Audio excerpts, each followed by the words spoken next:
bercerai. Kahwin 2 tahun, bercerai. Sebelum bercerai tu dapat lagi anak. Sempat dapat anak. Maka anak dia orang, mak kandung kita dengan bapa tiri kita, dapat anak. Maka anak itu dengan kita dipanggil sebagai adik seibu. Adik seibu. Boleh faham? Okey, insya-Allah faham.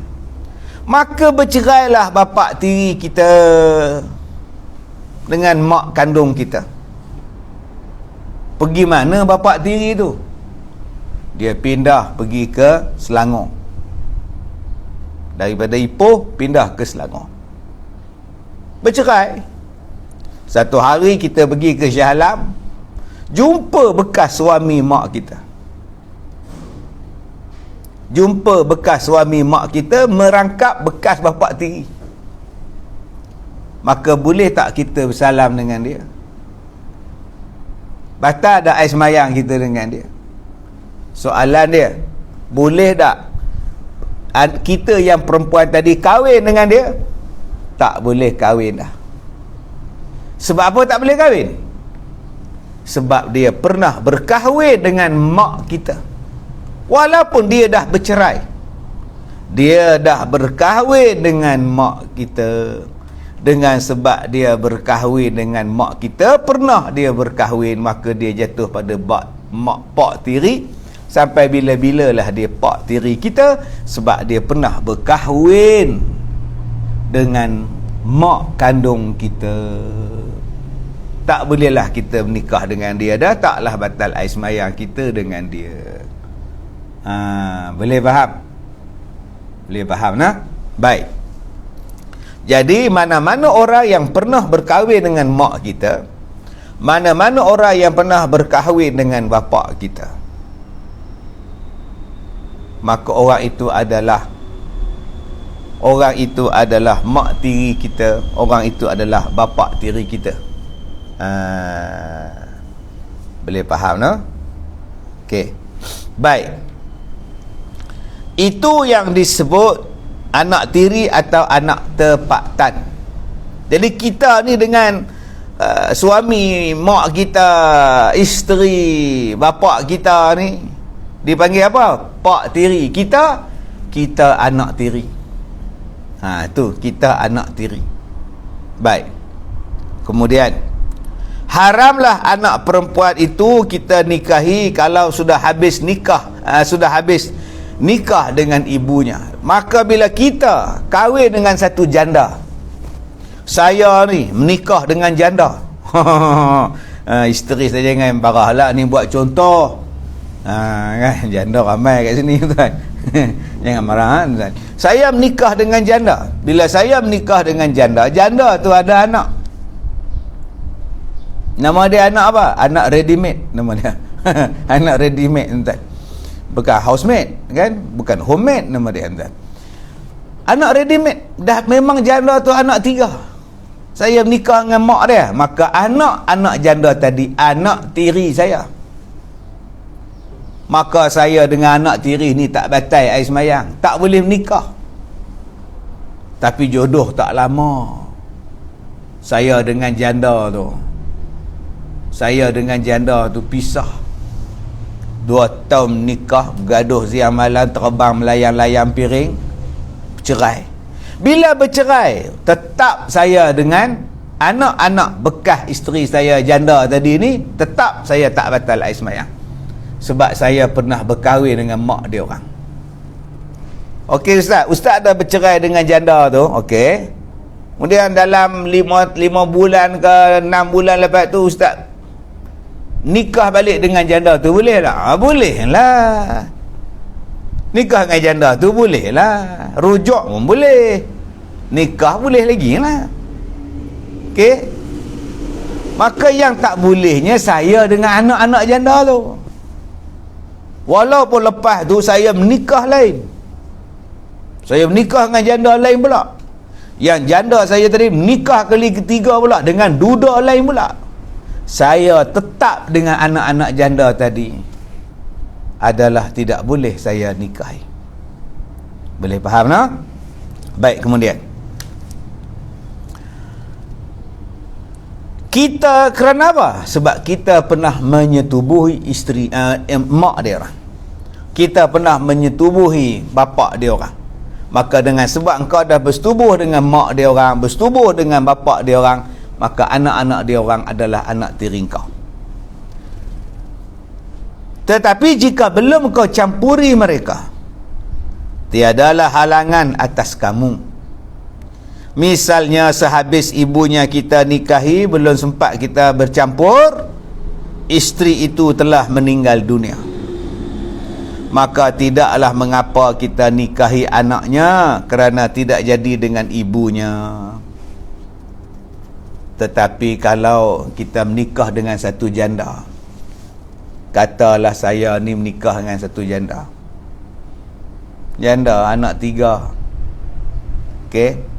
Jadi bila saya menikah tu, habis-habis akad nikah, tak buat apa-apa ni, habis akad nikah, makan nasi bungkus ya. Sekarang menikah kan macam dulu, kenduri kendara, sekarang nasi bungkus.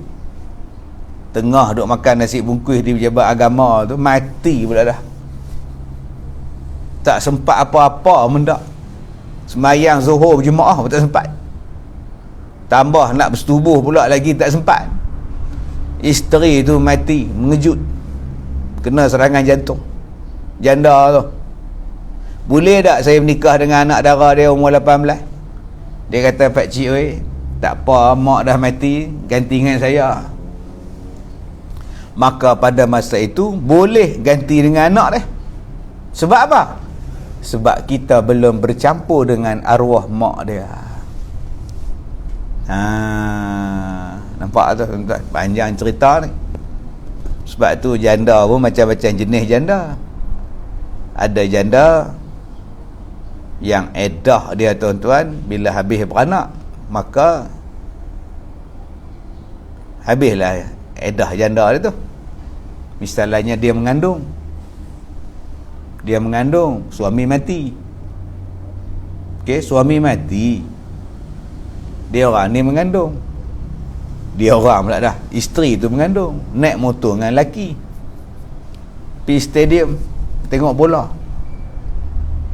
Jadi bila balik daripada stadium tu, langgar dengan kereta, suami mati, serta merta mati. Isteri yang mengandung ni dibawa ke hospital. Besok pagi bersalin isteri tu, maka habislah iddah dia. Walaupun semalam baru laki dia mati, dengan sebab dia bersalin pagi ni, habislah iddah dia. Walaupun suami dia baru mati laki dia. Jadi waktu dia dirawat di hospital tu, doktor laki-laki tu kata, dia kata, lihau suami kamu tak dapat diselamatkan, dia meninggal malam semalam selepas aksiden. Isteri tadi menangis lah. Laki mati, mana ada isteri gelak laki mati? Jarang tuan-tuan. Isteri ketawa kalau laki mati. Kenapa gak nak? Isteri meninggal. Jarang tuan-tuan. Melainkan wayar putih, wayar dia tak sambung ke mana tu, duk gelak laki mati kan. Jadi isteri menangis. Sian dekat anak mama, baru lahir hari ni, bapak kamu dah mati semalam. Bapak kamu mati semalam, kamu lahir pula pagi ni. Siapalah nak jaga kamu? Kata janda tu, balu tu. Doktor tu kata, tak apa, saya ada, saya jaga awak dan saya jaga anak awak. Kita menikah sekarang juga. Boleh tak menikah? Boleh. Dah habis dah. Mak mertua dia mari ziarah. Macam mana anak kamu nak? Ini siapa pula nak? Ini suami baru nak, baru akad nikah tadi. Menung mak tu. Itu nampak. Yang kedua kita panggil janda. Janda berhias. yang belum disentuh suami dia, tiba-tiba suami dia mati pula dah. Tengah akad nikah elok lagi, tengah baca doa sah, kata naib qadi, sah, Allahumma salli ala sayyidina Muhammad wa ala, tengah baca doa tu suami dia mati.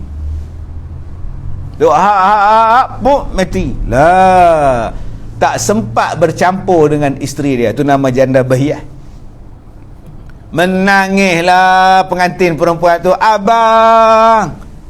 Naib qadi kata, tak apa, saya ada nikah dengan naib qadi pula dah. La ilaha illallah.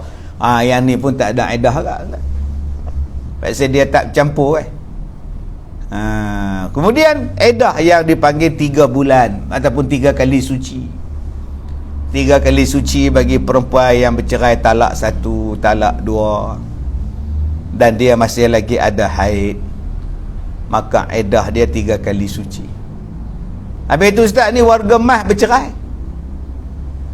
umur 70 bercerai, laki 74, dia 70, 7470, cantik tu, boleh tikam. Jangan duk tikam nombor tu pula. Boleh pantang Ustaz Kazim sebut 7074, terus nak tikam nombor. Isteri dia 70 tahun, laki dia 74, bercerai. Habis tu apa masalah? Bercerai. Dah lah, tadi Ustaz kata kalau bercerai 3 kali suci. Ini hak tak ada, memang tiap-tiap hari dia suci. 70 mana ada dia main bulan dah Ustaz. Dia main hujung bulan, tengah bulan ni Ustaz. Dia tak ada bulan dah. Kalau gitu kiraan dia 3 bulan dah juga. Okey, 3 bulan lah. Yang seterusnya iddah kematian suami 4 bulan 10 hari. Baik. Kemudian, tetapi kalau sudah pernah kita campuri lalu kita bercerai, dan sehabis bercerai janda kita itu mati, tidaklah boleh anak itu dinikahi, sebab dia telah menjadi mahram kita tersebab pernah kita menyetubuhi ibunya. Jadi mana-mana perempuan yang pernah berkahwin dengan kita dan kita pernah bercampur dengan perempuan itu, maka anak-anak si perempuan itu adalah anak tiri kita. Haram kita nikahi perempuan ataupun anak-anak perempuan itu, sebab dia jadi anak tiri kita dah. Begitu juga akak-akak. Mana-mana laki-laki yang pernah menjadi suami akak dan akak telah bercampur dengan suami akak itu, maka mana-mana anak laki-laki itu adalah anak tiri akak. Tidaklah batal air semayang dengan anak-anak tiri akak, iaitu anak kepada suami akak tadi, walaupun selepas itu akak bercerai. Boleh faham nah? Baik, kita tengok soalan-soalan. Kalau ada di sini soalan Ustaz Ahmad, jadi kita tengok ramai soalan-soalan yang masuk sekarang ni. Kita tengok soalan, insya-Allah Ustaz Ahmad, kita tengok Ustaz Ahmad.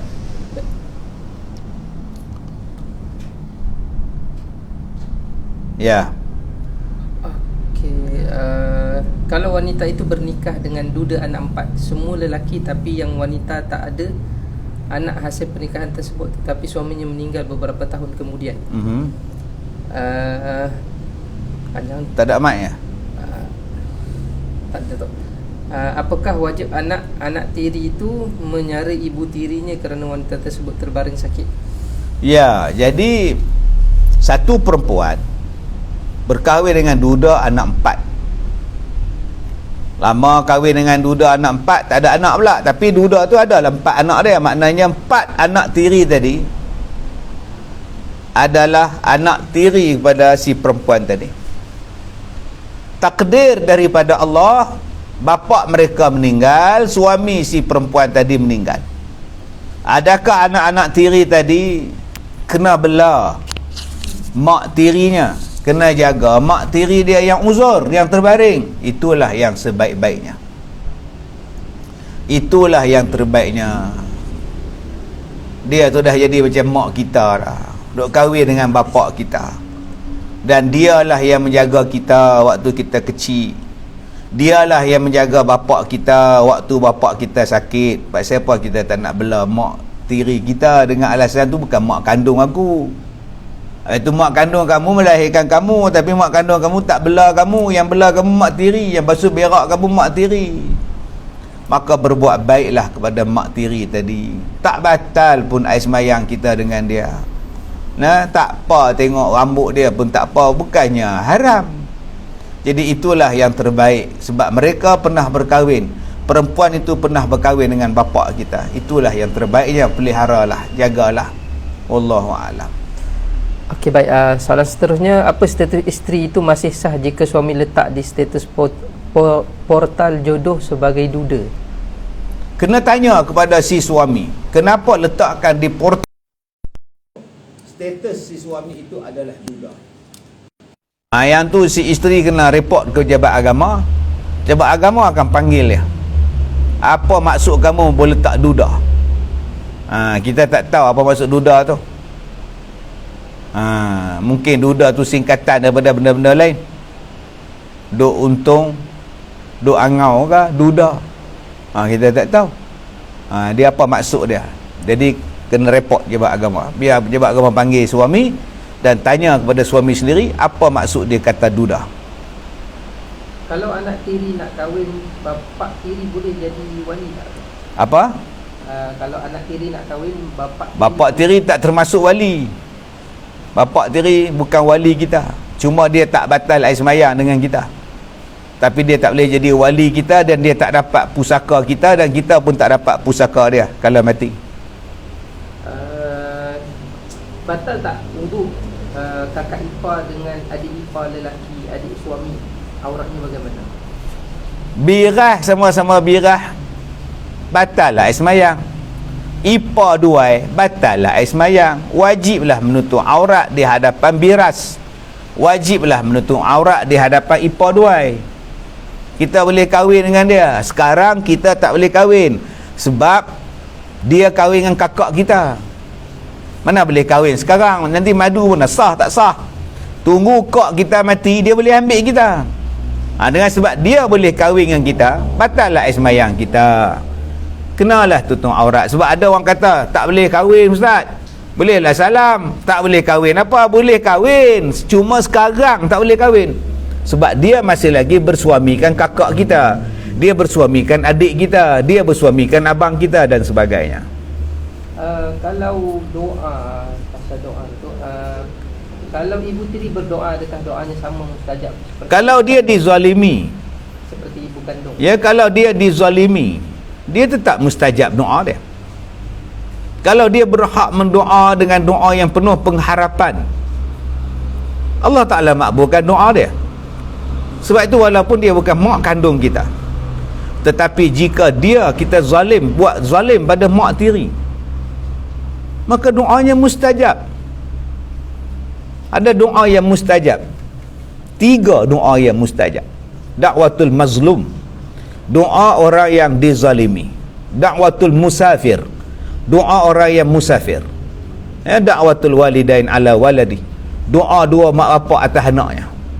Jadi tuan-tuan, kenapa saya cakap macam itu? Sebab saya banyak jumpa ada orang yang bapak dia kahwin dengan mak baru, mak tiri. Bila bapak dia mati, dia langsung tak bagi harta pada mak tiri, dengan alasan harta ni ialah harta mak saya, arwah mak dengan arwah bapak, mak tiri tak campur.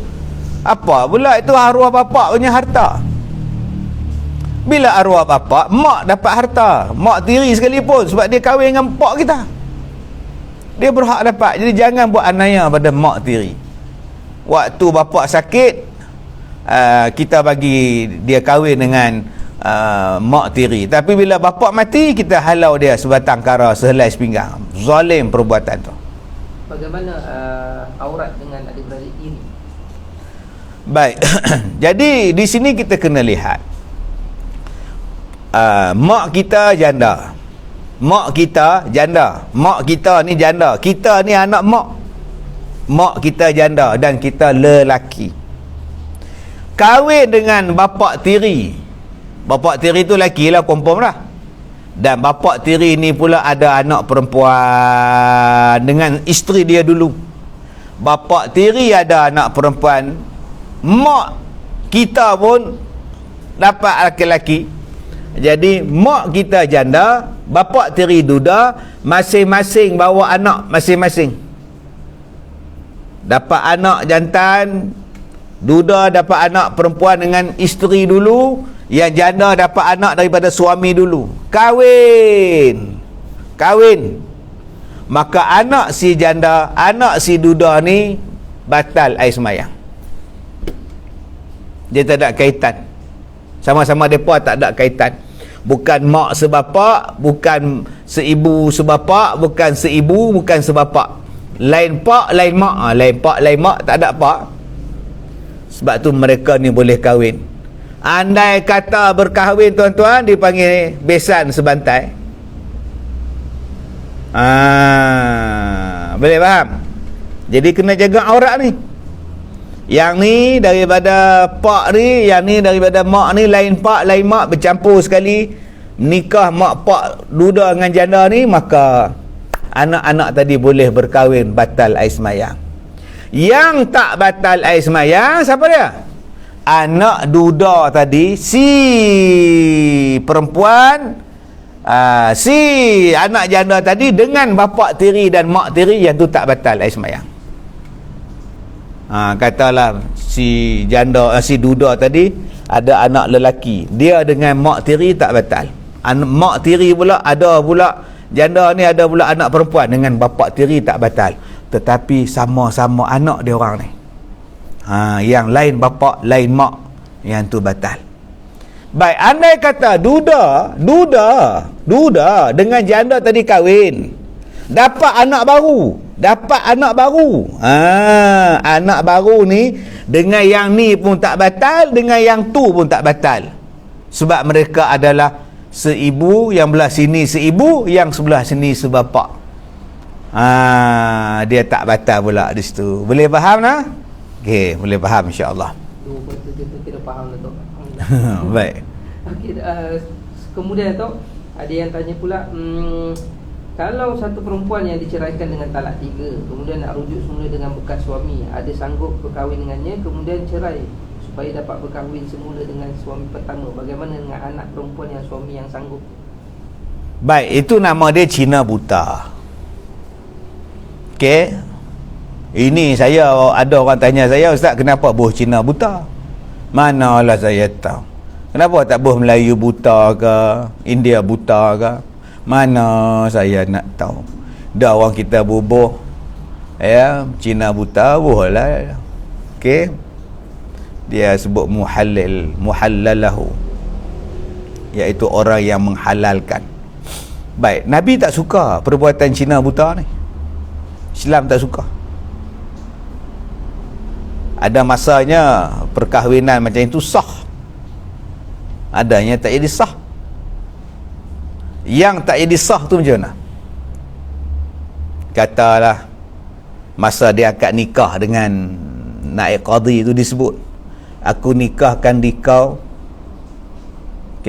Safian bin Dolah dengan Maimunah binti Mamat, mas kahwinnya RM80 tunai dengan syarat besok bercerai. Dia sebut dengan syarat besok bercerai. Aku terima nikahnya dengan Maimunah binti Mamat RM80, mas kahwinnya besok bercerai. Tak sah. Hukum tak sah. Sebab dalam lafaz tu dah ada niat untuk berpisah. Dalam lafaz tadi dah ada satu benda perancangan untuk berpisah, maka tak sah nikah tu. Baik, kalau dalam akad nikah tidak ada, aku terima nikahnya Maimunah binti Mamat RM80 tunai, sah. Maka malam tu dia jadilah suami pada janda yang kena cerai talak 3 tu. Maka malam tu mereka bersetubuh. Yang arti kata bersetubuh sungguh, dia bukan touch and go ya, bukan kata letak saja kemudian selesai dah, tak, dia smart tag semua sekali. Benar faham, tak faham sudah. Dia tak boleh tak situ je, tak. maka dia kata aku ceraikan kamu talak 1. Maka habis 3 kali suci, misalnya dia nak kahwin balik dengan suami yang pertama, itu dia yang kata zina buta tu. Maka perbuatan itu tuan-tuan, walaupun perkahwinan tu sah, walaupun perceraian itu terjadi dan dia nikah balik dengan suami pertama tu sah, tapi perbuatan itu dibenci, dilaknat. Sebab itu saya nasihat pada akak-akak, kalau suami dah ceraikan kita talak 3 dan dia buat rancangan untuk mencina butakan kita, maka akak ada maruah, tak payahlah kawan sini celup, kawan sana celup, lepas tu nak balik pada dia pula, tak payah. Jaga maruah akak. Dulu abang ceraikan saya talak 3, sekarang abang nak kat saya balik, lepas tu abang suruh saya buat cina buta pula. Saya tak mau abang, saya tak mau. Baik, itu satu. Yang kedua, dia bercerai talak 3 dengan suami dia, bercerai talak 3. Habis cerita, bercerai talak 3 tak apa, habis. Tak boleh rujuk lah, habis. Okey, kalau nak kahwin balik pun, bekas isteri dia tadi ni kena menikah dengan orang lain lah. Memang tak ada rancangan cina buta, tak ada. Memang tak ada. Memang tak ada apa. Setahun lepas dia cerai, isteri dia tadi menikah dengan satu laki-laki. Satu laki-laki. Nikah pula, laki-laki tu pula mati pucuk pula dah. Lah, kacau sungguh. Nampak badan sadar ke main? Rupa-rupanya tak berfungsi. Macam ni, macam langsir, hujung langsir. Ni nampak ni, saprah nampak lah ni saprah ni. Ni, saprah meja ni. Asyik angkat jatuh, asyik jatuh angkat. Memang isteri dia tak pernah bercampur dengan suami baru. Sebab suami ni gagal. Suami ni sakit, tak sihat, memang tak usik langsung. Mati pula laki baru ni. Maka bila habis iddah 4 bulan 10 hari, suami dia yang pertama yang cerai talak 3 tu mari, dia kata, "Liha, mailah kita menikah balik. Lagipun kamu dah jadi janda." Tak boleh juga dia balik pada suami dia nombor 1, sebab dia belum buat apa-apa dengan suami nombor 2. Syarat dia tu, syarat dia ialah dia dengan suami nombor 2 menjalani kehidupan suami isteri macam biasa. Tiba-tiba bercerai atau mati suami baru, habis iddah, baru dia boleh balik kepada suami dia yang bercerai talak 3 tadi, kalau nak kahwin balik. Boleh faham? Soalan dia apa dia, Mat? Lupa soalan dia. Cerita tu sudah, boleh kira faham lah. Okey, habis lah. Okey, baik. Daripada bagaimana keadaan seorang lelaki yang pernah berzina dengan si ibu 20 tahun yang lalu. Kemudian selepas 25 tahun kemudian, si lelaki jumpa dengan anak perempuan dengan pasangan zina dengan suami yang lain. Bolehkah anak perempuan itu berkahwin dengan lelaki tersebut padahal lelaki itu pernah berzina dengan ibu? Ya, masalah perzinahan tu berlaku bukan melalui pernikahan yang sah. Zina ni bukan pernikahan yang sah.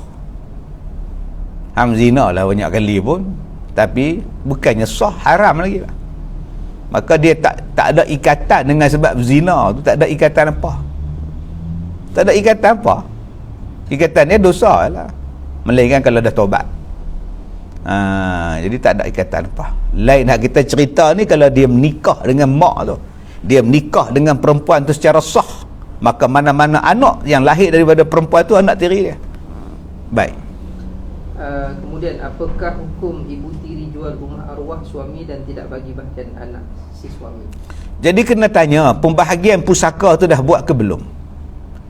Dan siapakah yang dapat rumah pusaka si suami, si bapa? Soalan dia, dah bahagi pusaka ke belum? Okey, kalau dah bahagi pusaka, tanah atau rumah tu dapat pada siapa? Kalau rumah tu dapat kepada mak tiri dan pembahagian pusaka tu sah, memang dapat dia mak tiri, dia nak buat apa tu pulang pada dia lah, dah jadi hak dia. Tapi kalau belum dibahagi pusaka semua, mak tiri pandai-pandai jual, ahli waris yang lain berhak buat caveat, berhak menahan penjualan tadi. Kenapa biar je? Terjawab soalan saya dulu, dah bagi pusaka ke belum? Allahu'alam. Andai kata ibu tiri yang suaminya meninggal dunia, kalau ibu tiri itu kahwin dengan lelaki lain, bagaimana aurat dan wuduk anak tiri laki-laki yang lain? Baik, ulang balik Ustaz Ahmad. Ibu tiri yang suaminya meninggal dunia. Ibu tiri yang suaminya meninggal dunia. Okey. Kalau ibu tiri itu kahwin dengan lelaki lain pula, Kalau ibu tiri itu kahwin dengan lelaki lain, bagaimana aurat dan kedudukan anak tiri lelaki yang lain? dengan siapa? Dengan anak lelaki tiri. Dengan siapa? Anak lelaki tiri dengan siapa? Dengan suami baru. Dia tak habis. Mungkin suami barulah anak tiri. Ya, kena bagi penjelaskan lagi soalan tu. Kita tukar Tukar soalan lain. Saya soalan tak apa jelas. Tolong bagi jelas. Mana nak soal sini tuan-tuan? Tolong bagi jelas. Kalau tuan-tuan tak jelaskan soalan, saya tak berani nak jawab. Gua salah jawab. Okey, baik. Kemudian boleh ulas sikit jalan cerita keluarga 69. Keluarga 69 tak akan berlaku. Cerita P.Ramlee, keluarga 69 tu di alam realiti takkan berlaku. Takkan berlaku. Bohong cerita tu. Terus duk tanya, macam mana Ustaz? Takkan berlaku. Tompel, AR Tompel, dia pergi tembak burung dengan pembantu dia, Idris Hashim. Pembantu dia tu Idris Hashim, pergi tembak burung. Tembak burung, duk tengok anak dara basuh kain. Anak dara tu ialah anak pembantu dia yang dibela oleh abang dia yang pekak tu. Assalamualaikum Pak. Assalamualaikum bang. Apa dia? Waalaikumsalam. Pekak tu kan. Nampak dah pekak tu. Jadi anak dara dia ni duk dengan kakak dia, abang dia yang pekak. Jadi Tompel berkenan dengan anak dara dia. Okey, kahwin. Soalan dia, siapa yang jadi wali mereka menikah? Yang ni yang P.Ramlee dia tak masuk ke dalam tu. Yang jadi wali pernikahan dengan AR Tompel dengan anak dara tadi, mestilah bapak dia Idris Hashim yang jadi pembantu dia. Takkan dia tak habaq, ni anak saya. Takkan masa isi borang tu wali tak tanya, kadi tak tanya siapa bapak hang. Takkan Tompel tak tahu siapa bapak kamu, binti apa. Binti pembantu dia. Tang situ silap keluarga 69. Sebab tu saya kata tadi, dia takkan jadi keluarga cercah merba macam tu. Takkan jadi tuan-tuan. Sebab anak dia kepada Idris Hashim tadi yang berkahwin dengan AR Tompel, mesti Idris Hashim tu yang akan jadi wali. Dia yang isi borang semua, dia yang jubah jabat kadi semua. Jabat kadi pun akan tanya pak dia, inilah wali dia apa semua. Maka di situlah keluarga 69 tak wujud drama tu tuan-tuan. Wallahualam. Okey, baik. Kemudian andai kata ibu tiri yang suaminya meninggal dunia, ni tadi tu saya salah pula tu. Okey, baik. Boleh tak kalau berkahwin dengan adik-beradik tiri, seorang perempuan beranak dahulu, selepas itu suaminya mati keesokan hari, adakah perempuan itu ada tempoh iddah? Ada dua soalan. Boleh tak boleh menikah dengan adik tiri? Saya dah kata tadi. Okey, persoalan tentang benda ni. Janda. Ni janda. Ni spek mata saya ni janda. Okey. Ni tertikus ni duda. Okey, ni janda, spek mata ni janda. Mouse ni duda. Janda ni dah ada anak dah. Lelaki dengan suami dia yang dulu. Duda ni ada anak perempuan dengan isteri dia dulu. Sekarang dua-dua dah janda. Tapi masing-masing ada anak laki seorang, perempuan seorang. Takdir Allah, janda dengan duda ni kahwin. Jadi anak-anak dia orang masuk sekali dalam rumah. Anak-anak dia orang ni boleh menikah sama-sama dia orang. Sebab bukan bapa yang sama, bukan mak yang sama. Anak dengan anak boleh, tapi anak dengan pak tiri, mak tiri tak boleh. Mereka sama mereka ni, anak ready made tadi boleh lah.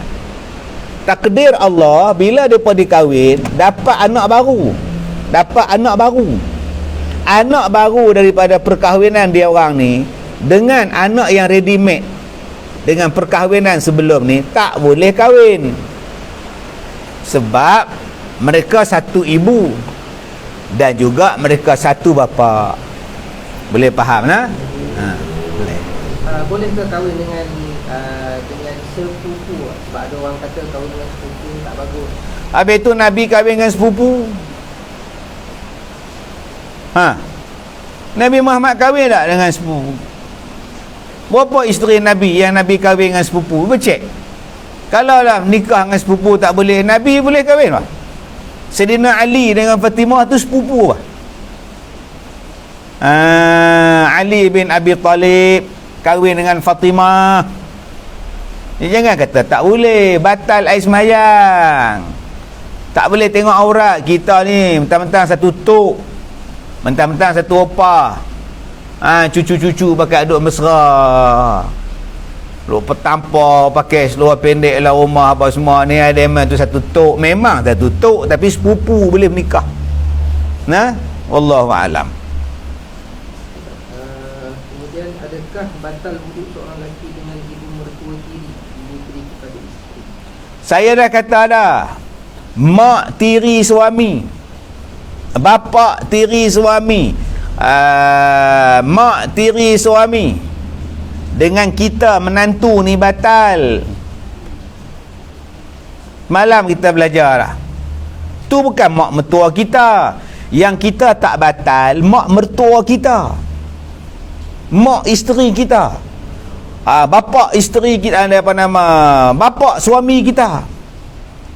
Kita ni ada isteri, saya laki-laki, ada isteri saya, mak dia, mak mertua saya, tak batal. Tapi bapa mertua saya menikah dua dengan isteri nombor dua tu, yang tu batal saya. Sebab dia mak tiri isteri saya, dia bukan mak kandung. Jadi saya ni tak batal dengan mak kandung isteri saya. Saya akan batal air semayang dengan mak tiri isteri saya. Dia bukan mak mertua saya. Mak mertua saya seorang tu ya. Begitulah bandingan akak-akak. Akak-akak dengan pak mertua tak batal. Tapi kalau pak tiri suami, yang tu batal. Pasal dia bukan pak mertua kita. Pak mertua kita mungkin dah mati dah. Mak mertua menikah lain. Mak mertua menikah lain dengan suami baru. Suami baru dengan isteri tadi ni, yang tu batal. Boleh faham? Boleh. Ustaz, macam mana dengan dalam cerita Madu 3 yang Jamil kata pada isteri pertama dia dah cerai isteri kedua, lepas tu kata pada isteri kedua dia cerai isteri pertama? Dalam Madu 3 tu berapa kali dah Jamil tu dah menceraikan isteri dia. Banyak kali dah tuan-tuan.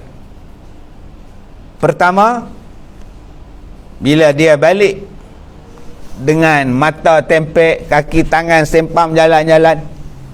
Kenapa abang? Abang accident, langgar lori. Macam mana Rafi? Kesian. Teruk ke accidentnya? Kesian. Itulah abang kata nak menikah lain. Sudahlah Pah, abang dah ceraikan isteri nombor 2. Nampak? Kalau ikut hukum dah jatuh dah. Sekali dah. Saat lagi dia pergi rumah isteri nombor 2 pula. Dia kata dia cerai ada isteri nombor 1. Sekali dah. Kali kedua dia jatuhkan cerai masa bila? Bila dia terjun dalam sungai. Depa duk hambat-hambat naik kereta, lalu kat jambatan, dia terjun. Sudahlah, engkau bertiga aku ceraikan. Pun jatuh talak dah.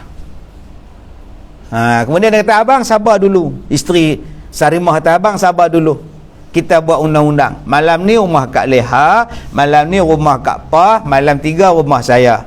Begitulah abang berulang sampai abang Jamil mampus. Ingat tak cerita tu? Maknanya dengan isteri nombor 1 dia jatuh talak. Dengan isteri nombor 2 dia jatuh talak. Tak tahu dia rujuk tak rujuk. Cerita Kemudian dia belasah lagi sekali, 3 dia balun dalam sungai tu. Wallahu a'lam. Baik. Kalau mak kita dah meninggal, lepas tu kita ada adik-beradik susuan, adakah anak susuan tu dapat bahagian harta? Anak susuan tak dapat pusaka.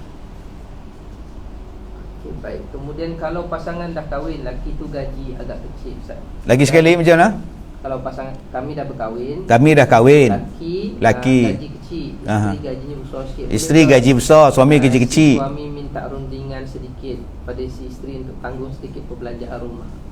Ya, jadi isteri kenalah tahu kemampuan suami. Kalau suami dah tak mampu, mintalah kebenaran, mintalah izin si isteri untuk tampunglah sikit. Maka haruslah si perempuan itu membantunya. Bila dah suami tak mampu, suami dah tak larat misalnya untuk menampung, maka isterilah bantu. Bukanlah isteri mengambil alih semua perbelanjaan rumah tangga, itu salah. Isteri membantu kalau si suami dah tak mampu. Kesian kat suami akak wallahu a'lam. Kemudian si isteri buat bisnes, seringkali meeting di waktu malam, bincangan sampai larut malam. Tapi kadang-kadang si suami bekerja pun tak berapa nak banyak duitnya. Jadi sekarang ni masalahnya si suami bila isteri nak kerja lebih masa, dia tak bagi. Jadi macam mana? Ya, apa-apa pun kena minta izin suami. Kalau suami tak izinkan, nak kata apa? Tapi masalahnya Ustaz, perbelanjaan rumah tangga tak cukup. Dah dia tak bagi kerja, duduk diam-diam sudah. Sama-sama puasa. Kan, patut suamilah kerja lebih. Nak tampung, bukan isteri sampai kerja tengah-tengah malam buat MLM, mentang-mentanglah MLM tu malam. Jadi isteri patutnya suamilah yang duduk. Isterilah yang duduk di rumah, biar abang pergi kerja. Bantu. Ni bila isteri pulun kerja, laki jealous pula. Jadi kalau tak mau jealous, suami kerja kalau mampu. Yang kedua, akak-akak bekerjalah, tapi janganlah sampai mengabaikan tanggungjawab rumah tangga. Yang suami tegur ni sebab mungkin akak mengabaikan tanggungjawab. Banyak benda yang tak siap pasal duk kerja di luar. Kalau kita nak fikirkan kerja di luar, sampai bila pun tak siap akak tak habis kerja di luar. Jadi berikan keutamaan pada yang utama, insya-Allah rumah tangga kita selamat. Kemudian Ustaz, suami talak isteri talak 3. Kemudian isteri kahwin dengan lelaki lain, lelaki kedua tu meninggal dunia, kemudian kahwin balik dengan suami bekas suami pertama. Adakah bila berlakunya perceraian dikira satu balik? Ya, macam nikah baru balik lah. Macam kosong balik lah. Dia nak kira berapa lagi dah. Takkan dia talak 4 kot, tak ada lah. Dia zero balik lah. Baik. Kalau lafaz talak tu dilepaskan dalam keadaan marah, tak ada niat pun, tapi sebabkan marah dikeluarkan. Saya tak berhak untuk menentukan jatuh ataupun tidak jatuh talak kalau dijatuhkan dalam keadaan sedang marah. Sebab yang berhak menentukan jatuh ataupun tidaknya talak itu ialah mahkamah. Mahkamah yang akan menyiasat kondisi, mahkamah yang akan menyiasat keadaan dan akan memutuskan sama ada berlakunya perceraian ataupun tidak. Tetapi kalaulah mengikut hukum, kalaulah si suami itu mengamuk sehingga hilang akal, ada orang Melayu yang marah ni sampai tak sedar diri, bukannya dia sedar, dia tak sedar, tu yang timbulnya istilah mengamuk, naik darah, naik minyak, sampai tak sedar dah. Yang tu ada perbahasan dia. Tetapi kalau marah biasa yang masih lagi waras, jatuh talak dia. Tetapi balik kepada pejabat agama. Dalam bab ini pejabat agama lah yang uruskan. Mahkamah lah yang menentukan jatuh ataupun tidak jatuhnya talak. Jadi kalau akak suami jatuhkan talak, cerai, ya, sama ada marah ke tak marah ke, bergurau ke tak bergurau, tolong cepat-cepat pergi ke pejabat agama, minta mereka settlekan masalah ini, insya-Allah. Bagaimana hukumnya anak kepada arwah bapa tidak mampu melunaskan hutang LHDN yang terlalu banyak hingga ratusan ribu? Jadi arwah meninggal dunia dah lama, jadi macam mana keadaan hutang? Nak buat macam mana, dah tak mampu, waris pun tak mampu nak bayar. Okey, lembaga hasil pun takkan nak minta agak mayat kot. Kan, dah tak mampu sungguh, nak buat macam mana? Okey, wallahu a'lam. Baik. Kemudian kalau anak luar nikah ada hak dapat harta pusaka? Dia tak boleh lah ambil pada harta bapak dia ataupun bapak tiri dia. Tak ada lah, dia bukan ada bapak ya, tak ada. Untuk mak tu lain cerita, untuk bapak dia tak ada.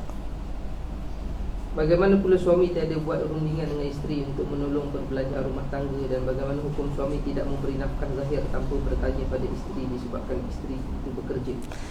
Walaupun isteri bekerja, seorang suami wajib menanggung perbelanjaan isteri, perbelanjaan rumah tangga. Setengah suami dia kata dia dah bagi izin isteri dia bekerja, tu kira nafkah. Kalau isteri tak dapat tak kerja, dia dapat duit tak?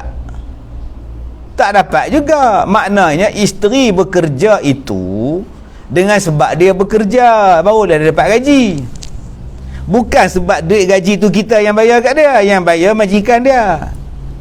Jadi suami tetap kena menanggung isteri dan perbelanjaan rumah tangga.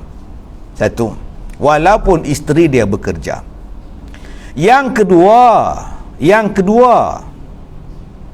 okey, isteri tadi bantulah suami mengikut kemampuan.